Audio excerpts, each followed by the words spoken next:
기도하시겠습니다. 나의 하나님이 그리스도 예수 안에서 영광 가운데 그 풍성한 대로 너희 모든 쓸 것을 채우시리라. 걸어가신 주여, 주의 은총과 은혜 감사합니다.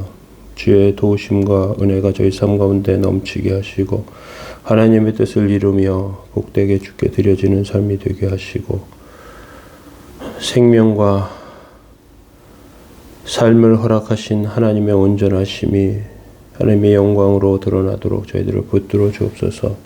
말씀 가운데 함께 하시고 연약한 종에게 은혜 내리시옵소서. 예수님의 이름으로 기도드립니다. 아멘. 찬송가 407장 2절 찬송 드리시겠습니다.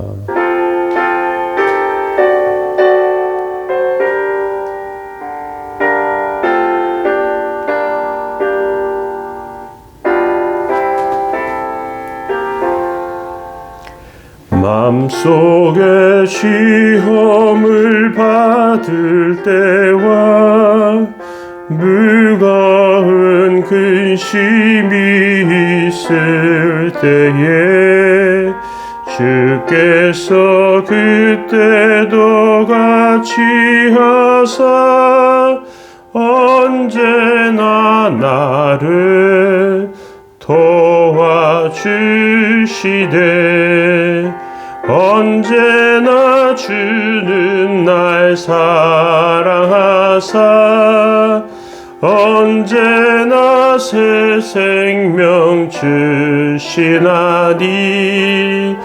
영광의 그날에 이르도록 언제나 주만 바라봅니다.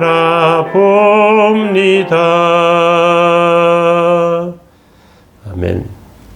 시편 69편 29절에서 36절 말씀 보시겠습니다. 오직 나는 가난하고 슬프오니 하나님이여 주의 구원으로 나를 높이소서. 내가 노래하고 하나님의 이름을 찬송하며 감사함으로 하나님을 위대하시다 하리니 이것이 곧 뿔과 굽이 있는 황소를 드림보다 여호와를 더욱 기쁘시게 함이 될 것이라. 곤고한 자가 이를 보고 기뻐하리니 하나님을 찾는 너희들아 너희 마음을 소생하게 할지어다. 여호와는 궁핍한 자의 소리를 들으시며 자기로 말미암아 갇힌 자를 멸시하지 아니하시나니 천지가 그를 찬송할 것이요 바다와 그 중의 모든 생물도 그리하리로다. 하나님이 시온을 구원하시고 유다 성읍들을 건설하시리니 무리가 거기에 살며 소유를 삼으리로다. 그의 종들의 후손이 또한 이를 상속하고 그의 이름을 사랑하는 자가 그 중에 살리로다. 아멘. 절망과 어려움 가운데서 위대한 승리를 경험한 성도들 하나님께 찬송하게 됩니다. 오늘 시편 69편은 절망과 절망의 늪에서 믿음으로 위대한 승리를 경험한 성도들의 그 찬송에 대해서 말씀하고 있습니다. 우리가 어려운 일을 당할 때 하나님의 능력으로 승리하게 되면 감사의 찬송을 부르게 됩니다. 어떤 찬송이냐? 이것은 위대한 승리의 찬송입니다. 하나님께서 아브라함에게 독자 이삭을 바치라고 하셨습니다. 창세기 22장 2절에 보면 여호와께서 이르시되 내 아들 내 사랑하는 독자 이삭을 데리고 모리아 땅으로 가서 내가 내게 알려준 산 거기서 그를 번제로 드리라 하십니다. 그때 아브라함은 다음날 아침 일찍 일어나서 말씀을 듣고 순종하여 갔습니다. 그런데 이 믿음의 순종을 보신 하나님께서는 이삭을 죽이게 하신 것이 아니라 수장 한 마리를 준비하십니다. 그래서 창세기 22장 12절에 보면 사자가 이르되 그의 아이에게 내 손을 대지 말라. 그에게 아무 일도 하지 말라. 내가 내 아들 독자까지 내게 아끼지 아니하였으니 내가 이제야 내가 하나님 여호와를 경외하는 줄 아노라 이렇게 말씀하십니다.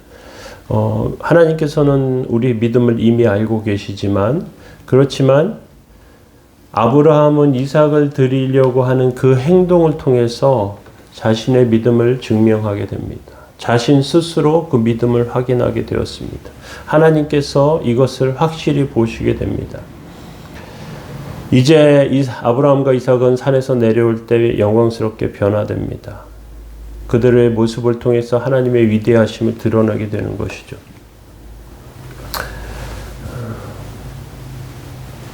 예수님께서 십자가의 죽으심을 앞두고 감람산에서 기도하십니다. 그 기도 가운데 하나님께서 은혜로 함께 하시는데요. 누가복음 22장 42절에 보니까 천사가 하늘로부터 예수께 나타나 힘을 더하더라 이렇게 되어 있어요. 하나님께서 그 일들을 귀하게 여기시는 것이죠. 그리고 예수님께서 십자가에 죽으시고 사흘 만에 다시 살아나신 다음에 무덤 문을 열고 나오셨을 때 이것은 엄청난 영광의 찬송이 되었습니다.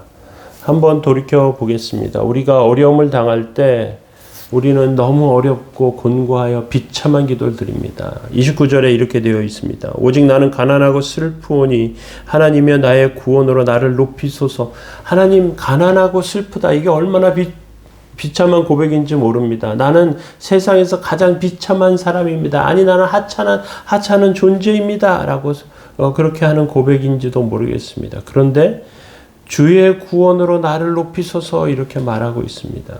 하나님께서 그 비참한 사람들과 비교해서 감당할 수 없을 연약함 가운데 내가 살고 있는데 이 자리에서 하나님께서 높여 주셔야 한다는 간절한 고백이죠. 하나님은 우리를 높이시고 승리하게 하십니다. 그래서 30절에 내가 노래로 하나님의 이름을 찬송하며 감사함으로 하나님을 위대하다 하리니 29절에서 30절로 넘어가면서 내용이 완전히 바뀌어요. 너는 너무 가난하고 비참합니다. 저를 높여주세요 하다가 30절에 내가 노래로 하나님의 이름을 찬송하며 감사함으로 하나님을 위대하시다 한다는 것이죠. 우리를 하나님께서 일으켜 주십니다. 하나님을 찬송할 수밖에 없고요. 우리가 일어서는 것을 통해서 하나님의 이름이 높아지게 되는 것이죠. 이것이 얼마나 귀한 일인지 모릅니다. 이것이 얼마나 대단한 일인지 우리는 잘 알지 못해요. 구약 백성들은 하나님께 감사를 드릴 때 가난한 사람들은 비둘기를 갖다 드렸고요. 양이나 염소를 드려서 좀 그래도 되는 사람들이 양이나 염소를 드리고요. 그리고 정말 큰 것을 드릴 때 황소를 드렸습니다. 31절에 보면요. 이것이 곧 뿔과 굽이 있는 황소를 드림보다 여호와를 더욱 기쁘시게 할 것이라. 황소를 드리는 것이 얼마나 작정하고 드리는 귀한 것인지 몰라요. 그런데 하나님께서는 황소를 드리는 것보다 어려움 가운데, 가난한 가운데 고난을 통과하고 나서 하나님께 드리는 그 영광이 더 하나님을 기쁘시게 한다고 말씀하고 있습니다. 값진 제사가 무엇이냐 하는 것이죠. 우리는 무엇을 많이 드려야 하나님께서 기쁘시다고 생각합니다. 우리가 많이 섬기고 봉사해야 하나님께서 좋아하신다고 생각합니다. 그런데 우리가 현재 있는 삶의 자리가 얼마나 곤고하고 어렵습니까? 그 어려움을 이기고 어려움 가운데도 믿음이 넘어지지 않고 파선한 믿음이 아니라 승리한 믿음이 되어서 하나님 앞에 설 때 하나님께서는 그 믿음을 보시고 더 기뻐하시고 이것을 더 값진 제사로 받아주신다고 하시는 것입니다. 어려움을 이기고 승리했을 때 온 세상이 축제 분위기가 되죠. 경기를 볼 때 압도적으로 이기는 경기를 보는 것도 편안해서 좋습니다. 그런데 어려운 가운데 우리가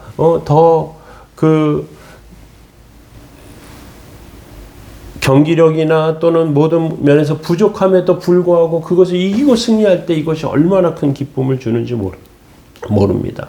하나님께서는 어려움을 이기고 승리하실 때 이것이 온 세상의 축제가 된다고 하십니다. 32절에 곤고한 자가 이를 보고 기뻐하나니 하나님을 찾는 너희들아 너희 마음을 소생하게 할지어다. 같은 어려움 가운데 있는데 어떤 사람이 어려움을 이겼어요. 그래서 하나님께 영광을 드립니다. 그러면 함께하는 사람들도 함께 기뻐하죠. 믿음에 승리하면 공고함 가운데 있는 자들이 모두 기뻐하게 됩니다. 마음이 소생되게 되는 새 힘이 난다는 것이죠. 한 성도가 이기면 한 성도의 승리에서 끝나는 것이 아니라 그것이 모든 성도들의 승리로 나타나게 됩니다. 주님께서 이기시면 우리도 이기게 되는 것이죠. 33절에 계속해서 여호와는 궁핍한 자의 소리를 들으시며 자기로 말미암는 갇힌 자를 멸시하지 아니하신다. 이렇게 말씀하십니다. 한번 승리하면 그때부터 기도응답이 점점 빨라집니다. 궁핍한 자의 소리를 멸시하지 않으신다고 하십니다. 예수님께서 기도응답에 대해서 기도에 대해서 말씀하실 때 세상에 있는 자기 사람들을 긍휼히 여기시면서 한 과부의 사연을 말씀하십니다. 과부가 재판장에게 날마다 찾아가서 나의 억울함을 풀어주세요 하는데 이 재판장은 불의한 재판장이래요. 돈을 받고 판결을 굽게 하는 아주 나쁜 사람이었습니다. 그런데도 이 재판장이 보니까 이 과부가 너무나 자기를 괴롭게 하니까 그것 때문에 그 과부의 소원을 들어줍니다. 그러면서 이렇게 말해요. 하나님께서 하물며 하나님께서 이 악한 재판장도 이렇게 하는데 하나님께서 너희의 그 사무치는 기도, 절망과 고통 가운데 탄식하며 하나님께 구하는 것을 들어주시지 않겠냐고 말씀하고 있습니다. 어려움과 고난은 하나님께 응답받는 비결이 됩니다. 그래서 우리는 하나님께 찬송할 수밖에 없어요. 궁핍한 자의 소리를 들으시고 자기로 말미암아 갇힌 자를 멸시하지 않으시는 하나님이시라고 하십니다. 하나님 앞에서는 가난하고 궁핍한 자의 기도가 1순위예요. 1순위. 그래서 하나님 앞에서는 가난하고 어려운 것이 부끄러운 것이 아닙니다. 어려움을 이기고 승리한 모습이 얼마나 귀한지 몰라요. 그 귀한 모습을 34절에 천지가 그를 찬송할 것이며 바다와 그 중에 모든 생물도 그리 할지로다. 천지가 찬송한대요. 천지가. 하나님은 시온을 구원하시고 유다 성읍들을 건설하신다. 무리가 거기서 살며 소유를 삼으리로다. 그들의 종들의 후손이 또한 이를 상속하고 그의 이름을 사랑하는 자가 그 중에 산다. 그렇게 이제 하나님 앞에 세워지게 되면 하나님께서 시온을 건설하시고 유다 성읍들을 건설하시고 그곳에서 살게 하시고 대를 잇게 하시고 상속하게 하시고 은혜가 계속되게 하십니다. 수치와 어려움 가운데 곤고한 가운데 있는 백성들에게는 하나님께서 이 은혜를 약속으로 주신 것입니다. 오늘도 이 말씀을 붙잡고 승리하시는 저와 여러분들 되시기 바랍니다. 연단과 어려움, 곤고함, 지금 당하고 있는 것들이 하나님께서 기도를 들어주시는 비결이 되고요. 그렇게 하나님 앞에 매달리고 기도하면서 하나님께서 승리케 하시면 이것이 삶을 평탄케 하시고 건설케 하시고 또 상속케 하신 은혜로 우리 가운데 허락하신다고 하십니다. 오늘도 이러한 승리를 맛보는 복되고 거룩한 백성들, 하나님의 영광 가운데 사는 저와 여러분들 되시기 바랍니다. 기도하시겠습니다.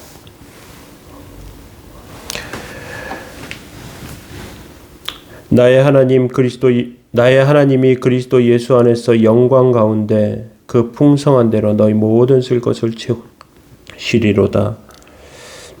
거룩하신 주님 주의 은총과 은혜 감사합니다.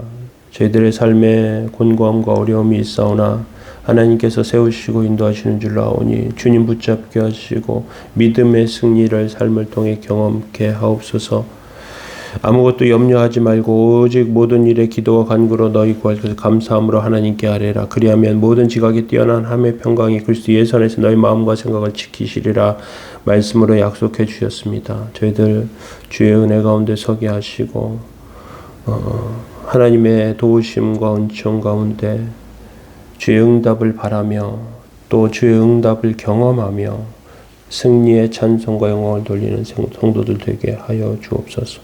오늘도 지켜주시고 인도하시기 원합니다. 예수님의 이름으로 기도합니다. 아멘. 어려움 가운데 있는 성도들을 위해서 기도해 주시기 바랍니다. 아픈 것을 치료해 달라고 기도하시고 또 앞길을 열어달라고 기도하시고 하나님께서 그 노년의 삶에 은택을 베풀어 달라고 기도해 주시기 바랍니다.